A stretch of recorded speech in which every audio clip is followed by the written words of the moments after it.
Hi, I'm Tori. I'm the psilocybin, a scientist whose passion is in psilocybin and other psychoactive compounds. Now, before we get started with this video, a little disclaimer for my page and this video that this is for informational purposes only, okay? I do not condone the use of illegal substances. So today we're going to be diving into the world of psychedelics. I'm only going to go into an overview today, just a general overview to dip our toes in the sand, so to speak. So if you're interested in all things psychedelics, definitely like this page, follow along, and comment on some content that you would like to see in the future. All right, let's get started. At its core, psychedelics refer to a group of substances that alter your mood, cognition, and perception. They've been used for centuries in different cultures for spiritual, medical, and different ceremonial benefits.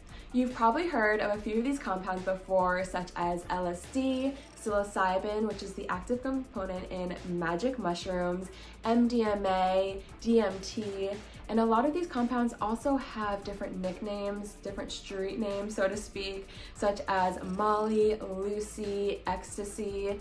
But all of these different compounds work very uniquely with the brain, creating different altered states of consciousness. Psychedelics work by targeting your serotonin receptors in your brain.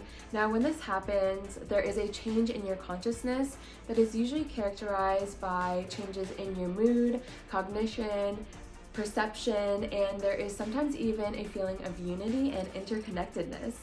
Now, it's important to note that experiences on psychedelics vary greatly from person to person.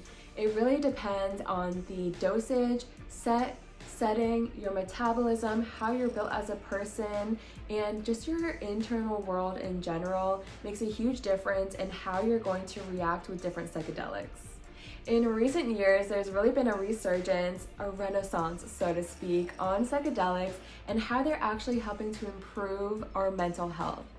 Recent studies have shown that different psychedelics with the right setting and intention are helping with addictions, treatment-resistant depression, anxiety, PTSD, and they're starting to look into some other mental health benefits as well. So very exciting news coming out recently at very big universities such as Yale and Johns Hopkins. Now, before we wrap up, I really want to emphasize the importance of safety and setting yourself up for success if you are looking to have some sort of altered experience, whether that's with a large dose or with microdosing, where you're not going to have quite as much of an altered state of perception, but just small mood-boosting effects.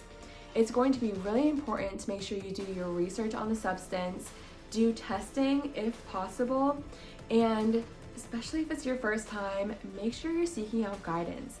Having a trip buddy, a trip sitter is very crucial to having an incredible experience.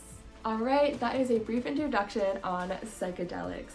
If you like this kind of content, be sure to like this video and follow along because I'll be posting a lot more content on specific compounds, how they're helping us with our mental health, as well as different side effects that you want to be looking out for. Always remember that knowledge is key, and this page is for informational purposes only, so it's perfect for gaining that knowledge to make sure that you are ready to go if you do decide to take a psychedelic experience in a state where it's decriminalized.